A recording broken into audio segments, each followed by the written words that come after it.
प्यारे विद्यार्थियों, साथियों, आज हम बात करेंगे चीन की न्याय व्यवस्था की विशेषताएं, अर्थात चीन की राज व्यवस्था के संदर्भ में मैंने व्यवस्थापिका अर्थात वहाँ की व्यवस्थापिका का नाम राष्ट्रीय जन कांग्रेस है। व्यवस्थापिका, कार्यपालिका, वहाँ जो मंत्री परिषद है चीन में उसे राज्य परिषद कहते हैं। तो मैंने व्यवस्थापिका और कार्यपालिका इन दोनों के संदर्भ में लेक्चर अपलोड कर दिए हैं, आप लिस्ट में देख सकते हैं। आज हम बात करेंगे सरकार का जो तीसरा अंग है, कौन? न्यायपालिका। और न्यायपालिका के संदर्भ में मैं मेरे प्राणों से प्यारे विद्यार्थियों के लिए 2 लेक्चर अपलोड करूंगा चीन की न्याय व्यवस्था के बारे में। प्रथम जो लेक्चर है न्याय व्यवस्था के बारे में, ये चीन की जो न्याय व्यवस्था है उसकी विशेषताओं की चर्चा करेंगे आज हम। और जो अगला हमारा लेक्चर होगा वह चीन की न्याय व्यवस्था का जो संगठन है और वहाँ की जो न्यायपालिका उसके द्वारा क्या क्या कार्य किए जाते हैं, इन दोनों को मैं एक साथ एक लेक्चर में आपको समझाऊंगा। तो आज हमारा चर्चा का विषय क्या है? चीन की न्याय व्यवस्था की विशेषताएं। प्राणों से प्यारे विद्यार्थियों, यदि आप चीन की न्याय व्यवस्था की विशेषताएं समझ जाते हैं तो मैं दावे के साथ कहता हूं चीन की न्यायपालिका के बारे में आप सब बातें बेहतर तरीके से समझ जाएंगे, कहीं आपको कोई दिक्कत नहीं आएगी। तो सर्वप्रथम मेरे प्राणों से प्यारे विद्यार्थी, प्रतिदिन जो मैं एक लेक्चर मेरे YouTube चैनल पर अपलोड करता हूं उसकी जानकारी, सूचना आपको प्राप्त हो सके, इसके लिए हमारे YouTube चैनल को सब्सक्राइब अवश्य कीजिएगा। आशा करता हूं आपने सब्सक्राइब कर दिया होगा। Thank you very much, thank you very much. चीन की न्याय व्यवस्था की विशेषताएं।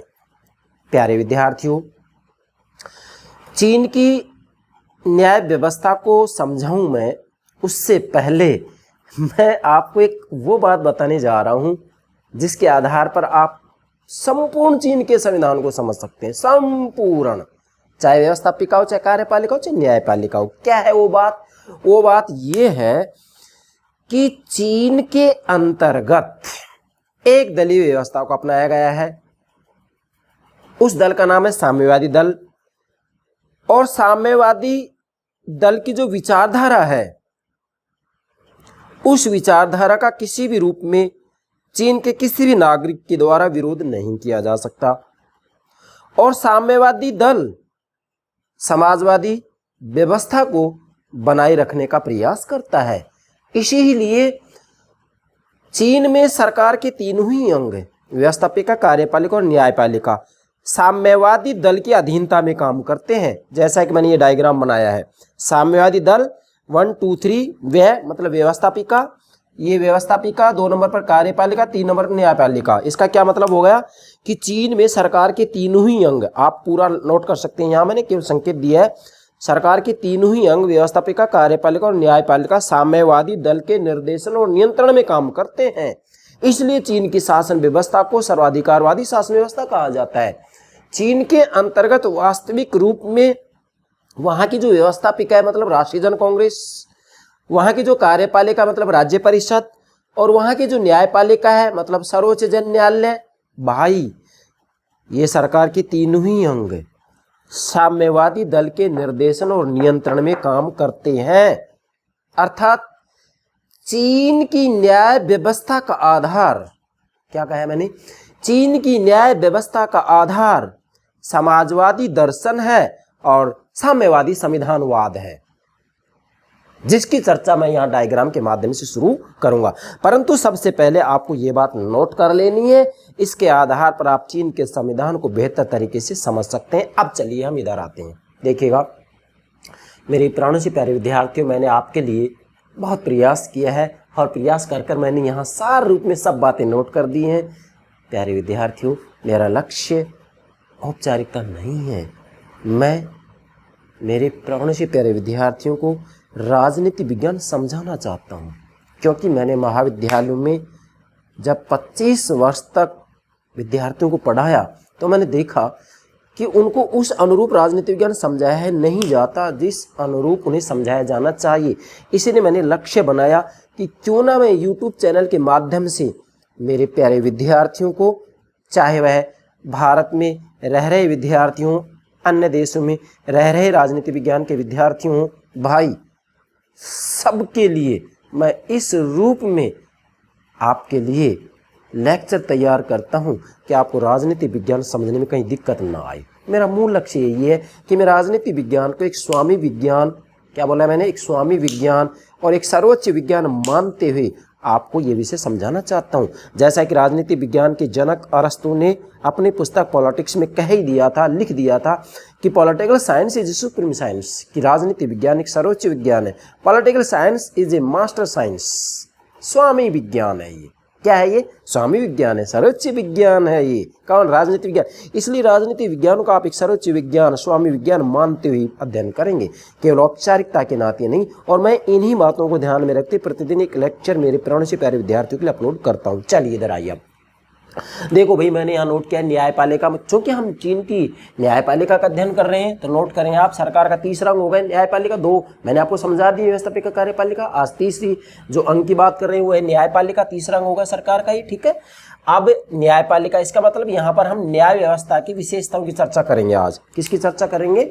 न्याय व्यवस्था की विशेषताएं, मतलब चीन की जो न्याय व्यवस्था है, न्यायपालिका, उसकी क्या लक्षण है, क्या विशेषताएं हैं। और यहाँ मैंने लिखा है पैलो, मतलब पश्चिमी लोकतांत्रिक राज्य, ये चीन। विशेषकर आप यहाँ ये भी लिख सकते हैं समाजवादी देशों की न्याय व्यवस्था, ऐसे भी नोट कर सकते हैं। समाजवादी, साम्यवादी देशों की न्याय व्यवस्था और ये पश्चिमी लोकतांत्रिक राज्य वाले देशों की न्याय व्यवस्था, ठीक है। अब इन दोनों ही, मतलब पश्चिमी लोकतांत्रिक राज्यों वाले जो देश हैं और साम्यवादी न्याय व्यवस्था वाले देश हैं, फिर से बोल रहा हूं, पश्चिमी लोकतांत्रिक व्यवस्था वाले राज्य, ऐसे भी कह सकते हैं आप, और साम्यवादी व्यवस्था वाले राज्य। तो इन दोनों की न्याय व्यवस्था में भाई अंतर है, सबसे पहले ध्यान रखना है। जैसे मान लो पश्चिमी लोकतांत्रिक राज्यों की न्याय व्यवस्था की बात करते हैं तो इसके अंतर्गत आप संयुक्त राज्य अमेरिका की न्याय व्यवस्था को ले सकते हैं, ब्रिटेन की न्याय व्यवस्था को ले सकते हैं, और इसी के साथ में मैं दावे के साथ कह सकता हूँ भारत की न्याय व्यवस्था भी इसके अंतर्गत आ गई है।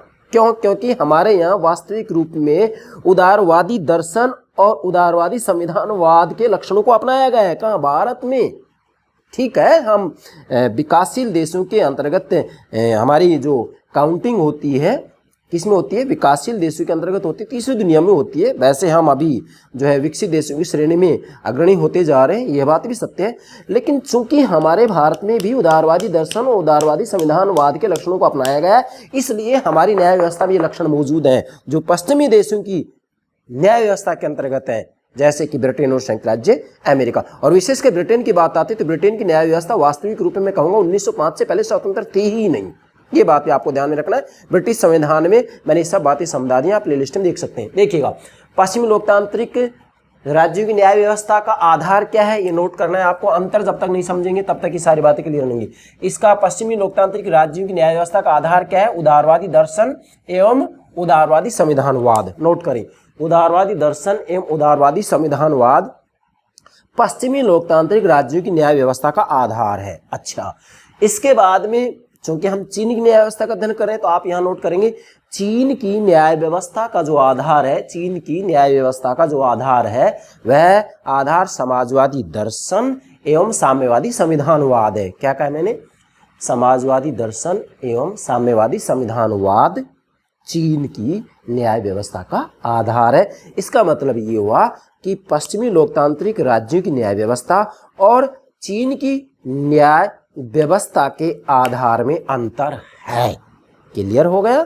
अब इसी से जो अगली बात स्पष्ट हो रही है वो ये हो रही है कि भाई चीन के अंतर्गत जो न्यायपालिका है वह वास्तविक रूप में समाजवादी व्यवस्था के पक्ष में निर्णय लेगी।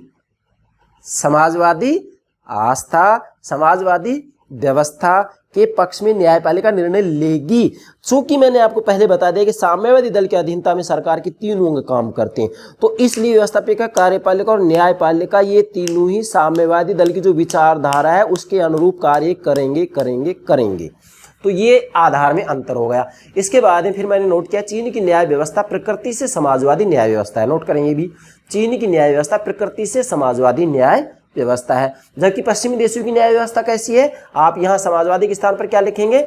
उदारवादी न्याय व्यवस्था है, उदारवादी न्याय व्यवस्था है। जबकि चीन की क्या है? समाजवादी न्याय व्यवस्था है। और इसी समाजवादी न्याय व्यवस्था के जो कि चीन में है इसके प्रमुख लक्षण हमें देखने हैं, जिसके लिए मैंने यहाँ 17 बिंदु तैयार किए हैं। अगर आप ये 17 बिंदु समझ जाते हैं तो मेरे प्रेरणा से प्यारे विद्यार्थियों, चीन की न्याय व्यवस्था के बारे में कोई बात शेष रहती ही नहीं है। फिर अलग से मैं वहाँ की न्यायपालिका के संगठन की भी चर्चा करूँगा और वहाँ की जो न्यायपालिका उसके द्वारा क्या कार्य किए जाते हैं, इन दोनों के लिए भी मैं अलग से एक लेक्चर अपलोड करूँगा। चलिए, इसका जो पहला लक्षण है नोट करें, राजनीतिक उद्देश्य एवं राजनीतिक प्रकृति। अर्थात चीन की जो न्यायपालिका है इसका उद्देश्य राजनीतिक है और इसकी प्रकृति भी राजनीतिक है। क्यों है? क्योंकि जो साम्यवादी दल है वास्तविक रूप में इसका जो आधार है वह समाजवादी दर्शन है और यह वास्तविक रूप में साम्यवादी संविधानवाद के अंतर्गत काउंट की जाती है। कौन? साम्यवादी दल। तो डेफिनेटली साम्यवादी दल की विचारधारा जो है वह वास्तविक रूप में मार्क्सवाद, लेनिनवाद और माओवाद पर आधारित है। तो यहाँ न्यायपालिका के द्वारा जब भी कोई फैसला सुनाया जाएगा तो समाजवादी व्यवस्था के पक्ष में सुनाया जाएगा। क्या कहा है मैंने? समाजवादी साम्यवादी व्यवस्था के पक्ष में ही न्यायपालिका का निर्णय होगा। मतलब मूल बात ये है कि साम्यवादी दल जैसा चाहेगा वैसा ही निर्णय न्यायपालिका के द्वारा लिया जाएगा। इसलिए यहाँ की जो न्यायपालिका है वह वास्तव में इसका राजनीतिक उद्देश्य है और इसकी प्रकृति भी राजनीतिक है। और वह उद्देश्य क्या है? समाजवादी व्यवस्था की रक्षा करना। क्या कहा मैंने? समाजवादी व्यवस्था की रक्षा करना। समाजवादी व्यवस्था के विपरीत, समाजवादी व्यवस्था के विपरीत विरोध में किसी भी रूप में चीन की न्यायपालिका कोई निर्णय नहीं ले सकती है। इसलिए वहां की न्यायपालिका राजनीतिक उद्देश्य राजनीतिक प्रकृति की है। क्लियर हो गया? अब देखो, बस ये लक्षण हम समझे ना, तो आप केवल ये जो मैं डायग्राम है ना इसके आधार पर समझ सकते, सब कुछ आ गया इसमें कि भाई साम्यवादी दल के निर्देशन और नियंत्रण में ही चीन के अंतर्गत सरकार के तीनों अंग व्यवस्थापिका, कार्यपालिका और न्यायपालिका कार्य करते हैं। सब कुछ आ गया इसमें। चलिए, दूसरा लक्षण देखें, न्यायपालिका पर जन कांग्रेस का नियंत्रण। अब देखो ये बहुत महत्वपूर्ण बात है। न्यायपालिका पर, ये न्यायपालिका होगी चीन की, न्यायपालिका पर जन कांग्रेस का नियंत्रण। क्या मतलब हुआ भाई? चीन में जो व्यवस्थापिका है उस व्यवस्थापिका का नाम है, अगर केंद्रीय स्तर पर बात करते हैं हम तो उसका नाम है राष्ट्रीय जन कांग्रेस। अब चूंकि राष्ट्रीय जन कांग्रेस केंद्रीय स्तर पर, तो स्थानीय स्तर के ऊपर भी स्थानीय जन कांग्रेस होती हैं, स्थानीय जन कांग्रेस होती हैं। तो डेफिनेटली चीन के अंतर्गत अगर सर्वोच्च जन न्यायालय की बात आती है, सबसे ऊपर जो न्यायालय होता है, मतलब ये मैं न्यायपालिका के संगठन में बताऊंगा आपको, सर्वोच्च जन न्यायालय सबसे उच्च स्तर पर न्यायालय होता है। तो यहाँ जो सर्वोच्च जन न्यायालय होता है इसके ऊपर राष्ट्रीय जन कांग्रेस नियंत्रण रखेगी, मतलब केंद्रीय व्यवस्थापिका नियंत्रण रखेगी। केंद्रीय व्यवस्थापिका का नाम क्या है? राष्ट्रीय जन कांग्रेस। तो चीन में सर्वोच्च जन न्यायालय के ऊपर राष्ट्रीय जन कांग्रेस नियंत्रण रखेगी और चीन में जो स्थानीय जन न्यायालय हैं, स्थानीय जन न्यायालयों के ऊपर स्थानीय जन कांग्रेस नियंत्रण रखेगी। कौन रखेगी? स्थानीय जन कांग्रेस नियंत्रण रखेगी। तो यह भी आप नोट कीजिएगा। तीसरा लक्षण है न्यायाधीशों की योग्यता। भाई, चीन के अंतर्गत वास्तव में जो चौथा संविधान है जो कि 1982 में लागू किया गया है, मैंने चीन की विशेषताओं के अंतर्गत सब बातें बता दी हैं आपको, ठीक है? कितने अनुच्छेद है, क्या कुछ है, सब समझा दिया है, आप लिस्ट में देख सकते हैं। अब न्यायाधीशों की योग्यता के बारे में चीन का संविधान मौन है, आप नोट कीजिएगा यहाँ पर, संविधान मौन। संविधान में योग्यता के बारे में कोई चर्चा नहीं की गई है। अर्थात चीन के अंतर्गत वास्तविक रूप में न्यायाधीशों में कोई विधिक कानूनी योग्यता की कोई आवश्यकता नहीं है, बल्कि जो न्यायाधीश हैं वो समाजवादी व्यवस्था के प्रति आस्थावान होने चाहिए। क्या कहा मैंने? समाजवादी व्यवस्था के प्रति आस्थावान होने चाहिए, निष्ठावान होने चाहिए। साम्यवादी दल के द्वारा जो निर्देश दिए जा रहे हैं उन निर्देशों का पालन करने वाला होना चाहिए। यदि इन शर्तों को मानने के लिए तैयार है तो वह न्यायाधीश निर्वाचित किया जाएगा, अन्यथा उसको न्यायाधीश नहीं बनाया जाएगा। तो न्यायाधीशों की योग्यता क्या है? वहाँ समाजवादी व्यवस्था के प्रति वो आस्थावान होने चाहिए, निष्ठावान होने चाहिए। मूल बात एक ही आ गई कि साम्यवादी दल के जो नियम है, जो निर्देश है, उनके अनुरूप कार्य करने वाला होना चाहिए। ये है योग्यता, कानूनी योग्यता निर्धारित नहीं है वहाँ।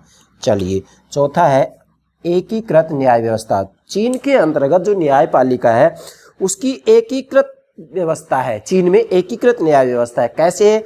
वहाँ चीन के अंतर्गत हम देखें तो 3 प्रकार के न्यायालय हैं, आप नोट करेंगे। सबसे सर्वोच्च स्तर पर है सर्वोच्च जन न्यायालय। मैंने शॉर्ट में लिखा है, आप पूरा लिखेंगे। देखो मैंने आपसे कितनी बार ये बात कह दी कि मैं औपचारिकता नहीं निभाता हूँ, मैं आपको वास्तव में राजनीतिक ज्ञान समझाना चाह रहा हूँ। तो 3 स्तर हैं चीन में न्यायपालिका के।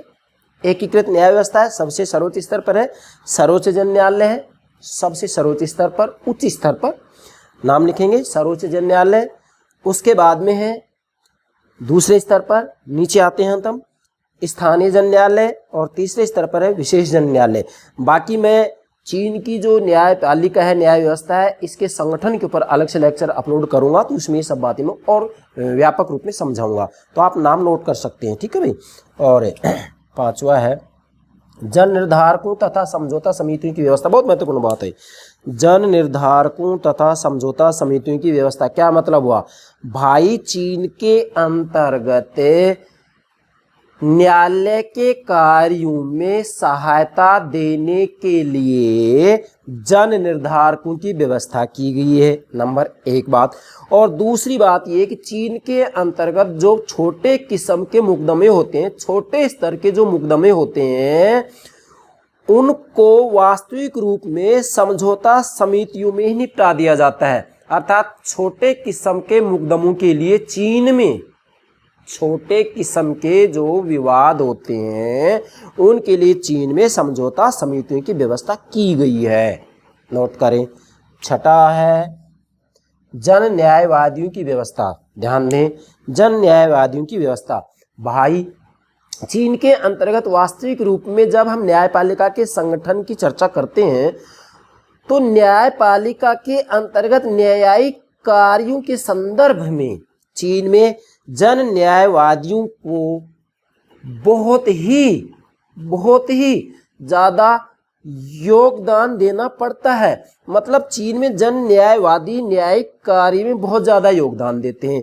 कैसे? चीन के अंतर्गत वास्तविक रूप में एक केंद्रीकृत सर्वोच्च जन न्यायालय है सबसे सर्वोच्च स्तर पर, और जो केंद्रीकृत सर्वोच्च जन न्यायालय संस्थान बोलते हैं इसको, केंद्रीकृत सर्वोच्च जन न्यायालय संस्थान, नोट करें आप, केंद्रीकृत सर्वोच्च जन न्यायालय संस्थान है एक केंद्रीकृत सर्वोच्च जन न्यायालय संस्थान है चीन में। और वास्तव में जो ये सर्वोच्च जन न्यायालय संस्थान है, इसके कार्यों के अंतर्गत जन न्यायवादियों के द्वारा बहुत ज्यादा योगदान दिया जाता है। और इसके बाद में चीन में महाजन न्यायालय, क्या कहा है मैंने, महाजन न्यायालय वास्तव में अधीनस्थ जन न्यायविदों पर नियंत्रण रखता है।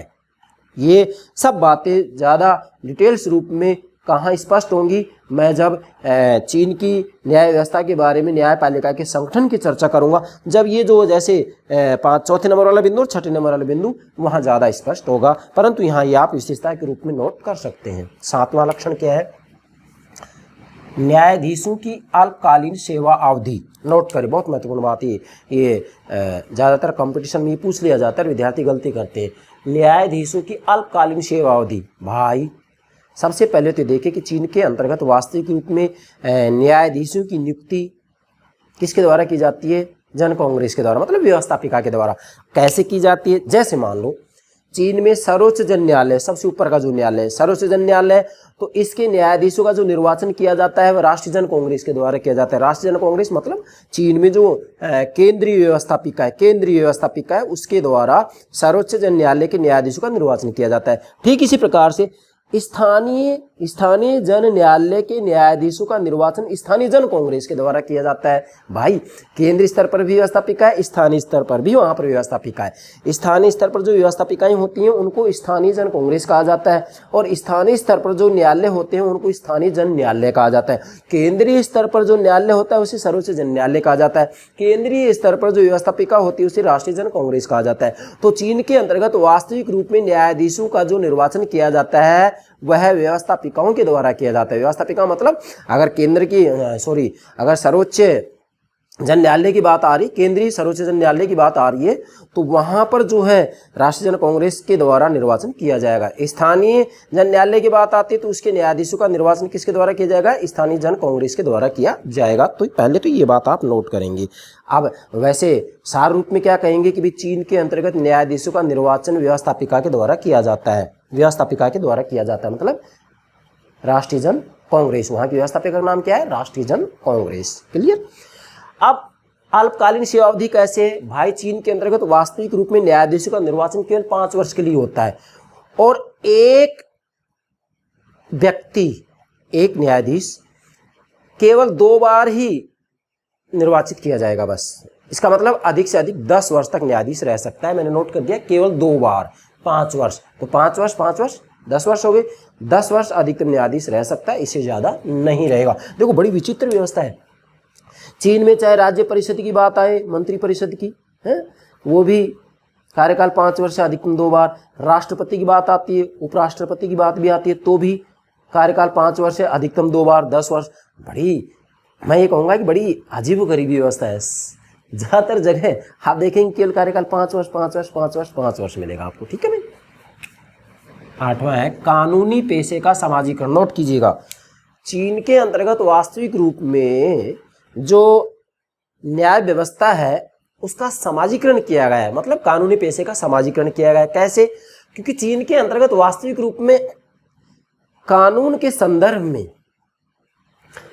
अर्ध सरकारी व्यवस्था की गई है, अर्थात वहां न्याय कार्य में सहायता देने के लिए सरकारी वकीलों का एक संघ होता है जो कि न्याय कार्य में खुल करके अपनी सहायता देता है। तो इसलिए आप नोट करेंगे कानूनी पेशे का समाजीकरण कर दिया गया वहाँ, क्योंकि वैसे भी चीन के अंतर्गत समाजवादी व्यवस्था है। क्या है वहाँ पर? समाजवादी व्यवस्था है।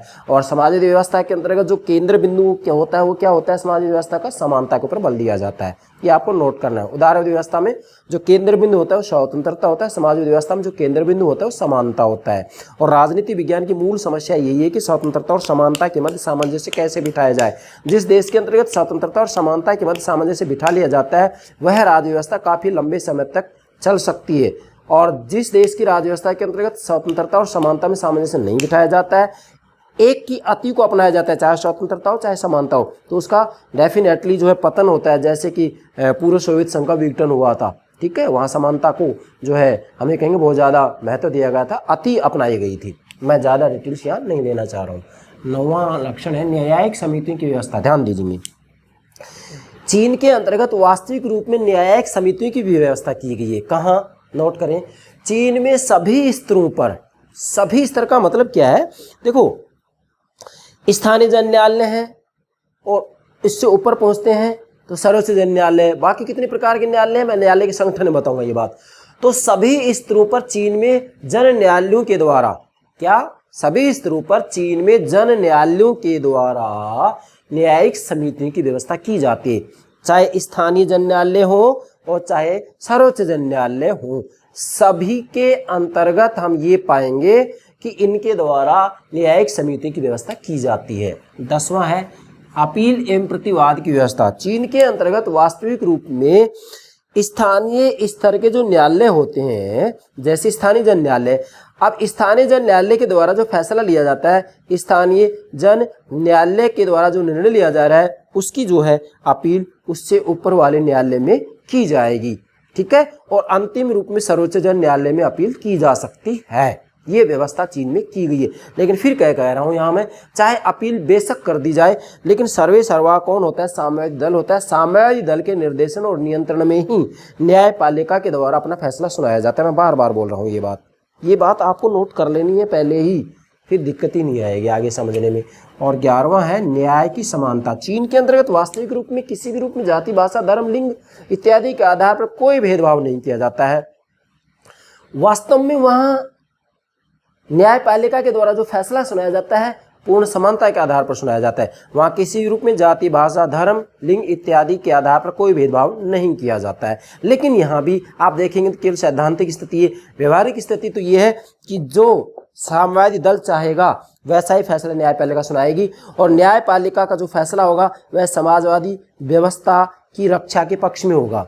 मतलब मूल बात यह कि न्यायपालिका भी साम्यवादी दल के प्रति आस्थावान रहना पड़ेगा, इसको आस्थावान रहना ही पड़ेगा। साम्यवादी दल की विचारधारा के विपरीत विरोध में किसी भी रूप में चीन की न्यायपालिका के द्वारा कोई फैसला नहीं सुनाया जा सकता। चलिए 12वां है न्याय में सुधारवादी दृष्टिकोण। चीन के अंतर्गत वास्तविक रूप में ये माना जाता है, क्या माना जाता है, कि कोई भी व्यक्ति अपराधी जन्म से नहीं होता है, जन्म से नहीं होता है, स्वभाव से नहीं होता है, बल्कि परिस्थितियों वश एक व्यक्ति अपराधी बनता है। इसलिए वहाँ की न्याय व्यवस्था में इस बात के ऊपर बल दिया गया है कि जब भी न्यायपालिका फैसला सुनाएगी तो इस आधार पर सुनाएगी, जब भी न्यायपालिका कोई फैसला सुनाएगी तो इस आधार पर सुनाएगी, जब भी किसी अपराधी को कोई दंड दिया जाएगा तो इस आधार पर दिया जाएगा कि उस अपराधी में सुधार होना चाहिए।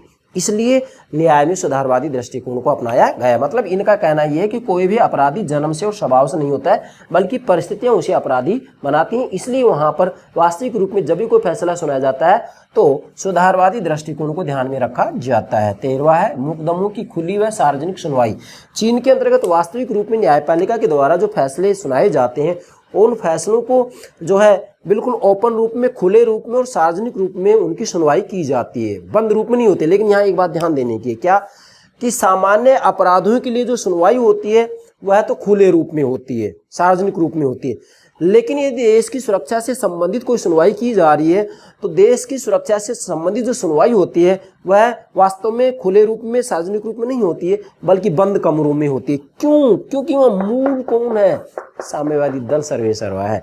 और देश हित के विपरीत किसी भी रूप में कोई कार्य किया जा रहा है तो उस संदर्भ में जो भी फैसला होगा, जो भी निर्णय लिया जाएगा वह वास्तविक रूप में बंद कमरे में लिया जाएगा। 14वां है मुकदमों में अपनी भाषा के प्रयोग का अधिकार। अब देखो ये ध्यान देंगे, यहाँ चीन में मुकदमों में अपनी भाषा के प्रयोग का अधिकार दिया गया है। क्या मतलब है इसका? देखो यहाँ दो बातें हैं। जो चीन में सबसे सर्वोच्च स्तर का न्यायालय होता है उसको कहते हैं सर्वोच्च जन न्यायालय। नोट करें, सबसे ऊपर का जो न्यायालय है, जैसे भारत में सबसे ऊपर कौन होता है? सुप्रीम कोर्ट, सर्वोच्च न्यायालय होता है। इसी प्रकार से चीन में सबसे ऊपर जो होता है उसको क्या बोलते हैं? सर्वोच्च जन न्यायालय। जन न्यायालय, जन न्यायालय इसलिए कहते हैं क्योंकि वहाँ के संविधान को ही जनवादी संविधान कहा जाता है, जनवादी चीन कहा जाता है कि सब कुछ जनता का, जबकि सच्चाई ये नहीं, सब कुछ जनता का नहीं है। वहाँ का लोकतांत्रिक व्यवस्था है ही नहीं, क्योंकि वहाँ केवल एक विकल्प है, साम्यवादी दल। अब जनता पसंद नापसंद का सवाल ही नहीं है, साम्यवादी दल को अपना मत देना ही पड़ेगा। जब मत देना ही पड़ेगा तो इसका मतलब डेफिनेटली हम कहेंगे कि लोकतंत्र की पहली शर्त ये होती है कि दो विकल्प होने चाहिए, जबकि चीन में केवल एक ही विकल्प है। इसलिए ये लोकतांत्रिक आधार पर हम ये कहेंगे कि खरा नहीं उतरता है। ठीक है, इसको लोकतांत्रिक व्यवस्था नहीं कहा जा सकता है। तो सर्वोच्च जन न्यायालय के अंतर्गत वास्तव में चीनी भाषा का प्रयोग किया जाता है, जो सबसे ऊपर का न्यायालय है। परंतु चीन में स्थानीय जन न्यायालयों के अंतर्गत, जो स्थानीय जन न्यायालय होते हैं, स्थानीय जन न्यायालयों के अंतर्गत स्थानीय भाषा के प्रयोग का अधिकार दिया गया है। नोट करें अभी। 15वां है न्यायपालिका का अति संक्षिप्त विवरण। नोट करें, न्यायपालिका का अति संक्षिप्त विवरण। इसका मतलब क्या है भाई? चीन के संविधान के अंतर्गत वास्तविक रूप में न्यायपालिका का बिल्कुल ही संक्षिप्त विवरण दिया गया है। और वैसे भी देखें तो चीन का संविधान संक्षिप्त ही है, 138 अनुच्छेद तो है। इसके बावजूद भी चीन के अंतर्गत न्यायपालिका का उल्लेख केवल 13 अनुच्छेदों में किया गया है। मतलब टोटल ही 13 अनुच्छेदों में न्यायपालिका की चर्चा की गई है, इसलिए न्यायपालिका अति संक्षिप्त विवरण किया गया है। और 16वां है संवैधानिक उपचारों का अभाव। ध्यान दीजिएगा, जैसे भारत के अंतर्गत भाई नागरिकों को जो अधिकार दिए गए, जो स्वतंत्रताएं दी गई हैं, अगर कार्यपालिका और व्यवस्थापिका उनका उल्लंघन करती है तो ऐसी स्थिति में हम जो है न्यायालय का दरवाजा खटखटा सकते हैं। मतलब हमारे भारत में अनुच्छेद 32 में संवैधानिक उपचार की व्यवस्था की गई है कि भी अगर शासन के द्वारा, मतलब व्यवस्थापिका और कार्यपालिका के द्वारा आपके अधिकारों को छीना जाता है तो आप जो है न्यायालय की शरण ले सकते हैं, अनुच्छेद 32 के तहत। ये भारत में है। लेकिन चीन के अंतर्गत वास्तव में किसी भी रूप में संवैधानिक उपचारों की कोई व्यवस्था नहीं की गई है। चीन के अंतर्गत यदि नागरिकों के अधिकारों का व्यवस्थापिका और कार्यपालिका के द्वारा, मतलब व्यवस्थापिका राष्ट्रीय जन कांग्रेस, कार्यपालिका राज्य परिषद, व्यवस्थापिका और कार्यपालिका के द्वारा नागरिक अधिकारों का उल्लंघन किया जाता है, उनको छीना जाता है, तो कोई भी नागरिक जो है न्यायालय की शरण नहीं ले सकता है। ठीक है, इसलिए वहां संवैधानिक उपचारों की कोई व्यवस्था नहीं की गई है। तो बिंदु क्या बनाया मैंने? संवैधानिक उपचारों का अभाव है। आपसे एग्जाम पूछा जा सकता है कि निम्न में से किस देश के अंतर्गत संवैधानिक उपचारों का अभाव है। अब इसमें 4 विकल्प दे दिए जाएंगे, जिसमें एक नाम चीन का भी होगा। तो आप स्वयं देखेंगे यहाँ कि चीन के अंतर्गत संवैधानिक उपचारों की कोई व्यवस्था नहीं की गई है, जैसा कि भारत में अनुच्छेद 32 में की गई है। और अंतिम है न्यायिक पुनरावलोकन का अभाव। ध्यान देंगे, यहाँ चीन के अंतर्गत वास्तविक रूप में वहाँ का जो सर्वोच्च जन न्यायालय है, अगर वहाँ की व्यवस्थापिका, मतलब जो राष्ट्रीय जन कांग्रेस है, वहाँ की व्यवस्थापिका राष्ट्रीय जन कांग्रेस के द्वारा संविधान के विपरीत किसी भी रूप में कोई काम किया जाता है, संविधान के विपरीत कोई भी कानून बनाया जाता है तो सर्वोच्च न्यायालय राष्ट्रीय जन कांग्रेस के द्वारा बनाए गए कानूनों को अवैध घोषित नहीं कर सकती है। वास्तविक रूप में चीन का सर्वोच्च न्यायालय संविधान की व्याख्या नहीं कर सकता है। इसलिए आप ये कहेंगे कि चीन के अंतर्गत व्यवस्थापिका के द्वारा बनाए गए कानूनों को, क्या कहा है मैंने, चीन के अंतर्गत राष्ट्रीय जन कांग्रेस के द्वारा बनाए गए कानूनों को वहां का सर्वोच्च न्यायालय अवैध घोषित नहीं कर सकता। ठीक है। हाँ, आप नोट करेंगे यहाँ राष्ट्रीय जन कांग्रेस व अन्य कांग्रेस के द्वारा कोई भी कानून बनाया जाता है तो सर्वोच्च न्यायालय के द्वारा, स्थानीय जन न्यायालयों के द्वारा किसी भी रूप में व्यवस्थापिकाओं के द्वारा बनाए गए कानूनों का अवैध घोषित नहीं किया जा सकता। मैंने व्यवस्थापिकाओं क्यों बोला है? केंद्रीय स्तर पर राष्ट्रीय जन कांग्रेस है, स्थानीय स्तर पर स्थानीय जन कांग्रेस है। समझ रहे हैं ना भाई? केंद्रीय स्तर पर भी है व्यवस्थापिका, स्थानीय स्तर पर भी व्यवस्थापिका, केंद्रीय स्तर पर भी न्यायालय है, स्थानीय स्तर पर भी न्यायालय है। ठीक है, मैंने पिछले जो 2-3 बिंदु थे उसमें ये बात बता दी है आपको। तो चलिए नोट करेंगे, राष्ट्रीय जन कांग्रेस व अन्य कांग्रेस के द्वारा जो कानून बनाए जाते हैं उनकी जो है व्याख्या सर्वोच्च न्यायालय के द्वारा नहीं की जा सकती, व्याख्या नहीं की जा सकती। हाँ, परंतु चीन में ये काम कौन करता है? तो आप नोट करेंगे राष्ट्रीय जन कांग्रेस का मतलब वहाँ की व्यवस्थापिका का, ये व्यवस्थापिका है तो इसको नाम दिया गया व्यवस्थापिका को राष्ट्रीय जन कांग्रेस, राष्ट्रीय जन कांग्रेस। ठीक है भाई। और कार्यपालिका को नाम दिया गया राज्य परिषद, राज्य परिषद। और न्यायपालिका को वहाँ सर्वोच्च न्यायालय, स्थानीय जन न्यायालय कहा जाता है। तो वास्तव में चीन में जो वहाँ की व्यवस्थापिका है राष्ट्रीय जन कांग्रेस, राष्ट्रीय जन कांग्रेस का एक स्थायी निकाय होता है जिसे स्थायी समिति कहते हैं। तो चीन में स्थायी समिति के द्वारा संविधान की रक्षा की जाती है।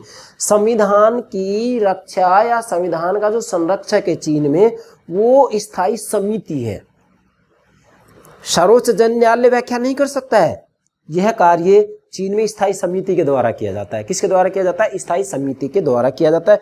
परंतु सच्चाई यह है कि स्वयं स्थायी समिति भी साम्यवादी दल के प्रति उत्तरदायी होती है। तो सब कुछ चीन में साम्यवादी दल ही है। ये हो गया चीन की न्याय व्यवस्था की विशेषताएं। मुझे पूरा विश्वास है 17 बिंदुओं के आधार पर आप चीन की न्याय व्यवस्था के बारे में ज़्यादातर बातें समझ गए होंगे। अगला जो हमारा लेक्चर होगा वह है चीन की न्याय व्यवस्था के संगठन और चीन की न्यायपालिका के द्वारा क्या कार्य किए जाते हैं। इन दोनों को ही मैं एक लेक्चर में आपको समझाऊंगा। मुझे पूरा विश्वास है आप चीन की न्याय व्यवस्था की विशेषताओं को, लक्षणों को ठीक से समझ गए होंगे। Yes, okay, thank you very much, thank you very